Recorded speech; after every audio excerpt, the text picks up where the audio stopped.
고 최수근 상병 사망 사건 수사 외압 의혹을 수사하고 있는 공수처가 유재은 국방부 법무관리관을 소환했습니다. 이종섭 전 국방부 장관에 대한 약식 조사를 제외하면 이번 사건에 대한 첫 피의자 조사인데요. 앞으로 수사에 속도가 붙을 것이라는 전망이 나오고 있습니다. 취재기자 연결돼 있습니다. 김태원 기자. 네, 고위공직자범죄수사처입니다. 네, 유재은 법무관리관이 오전에 공수처에 출석했는데요. 어떤 입장을 밝혔습니까? 네, 유재은 법무관리관 수사 외압 의혹과 관련한 직권남용 권리행사 방해 혐의 피의자 신분으로 오늘 오전 9시 40분쯤 공수처에 출석했습니다. 지난달 7일 자진 출석해 4시간 동안 약식 조사를 받은 이종섭 전 국방부 장관을 제외하면 지난 1월 공수처가 강제 수사에 착수한 지 석 달 만에 이뤄지는 첫 주요 피의자 소환입니다.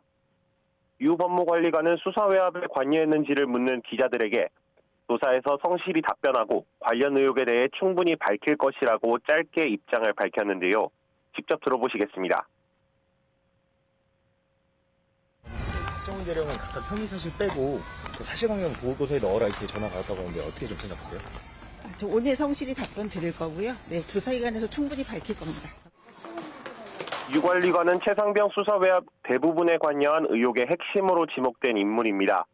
먼저 지난해 7월 말부터 8월 초 사이 최상병 사망 사건을 조사한 박정훈 전 해병대 수사단장에게 여러 차례 혐의자와 혐의 내용, 죄명을 보고서에서 뺄 것을 요구했다는 의혹을 받습니다. 또 해병대 수사단이 지난해 8월 2일 오전 사건 이첩을 강행한 뒤 국방부가 그날 저녁에 사건 기록을 다시 회수하는 과정 전반에 경북경찰청 등과 논의한 사람도 바로 유 관리관이었던 것으로 확인됐습니다. 공수처는 이날 유 관리관과 이시원 대통령실 공직기강 비서관이 통화한 내역을 확보한 것으로 알려지기도 했는데요. 이후 사건을 다시 회수해온 뒤 기록 재검토에 나선 국방부 조사본부에 혐의가 있다고 판단되는 대대장 2명만 넘겨야 한다는 의견도 냈던 것으로 파악됐습니다. 공수처는 유 법무관리관을 상대로 기록 회수 전후로 어떤 지시를 받았던 건지, 대통령실과 어떤 내용을 통화했는지 등을 추궁하고 있을 것으로 보입니다. 국방부는 의혹이 처음 불거진 지난해부터 유 관리관이 수사 외압을 행사한 적이 없고 박 전 단장이 무단으로 사건을 경찰에 넘긴 이른바 항명 사건 증거를 수집하기 위해 기록을 회수했던 것만큼 문제가 없다는 입장입니다. 그간 압수물 분석과 참고인 조사에만 주력하면서 숨을 골라왔던 공수처는 유 법무관리관에 이어 박경훈 전 국방부 조사본부장 직무대리에 대한 소환조사 일정도 조율하고 있습니다.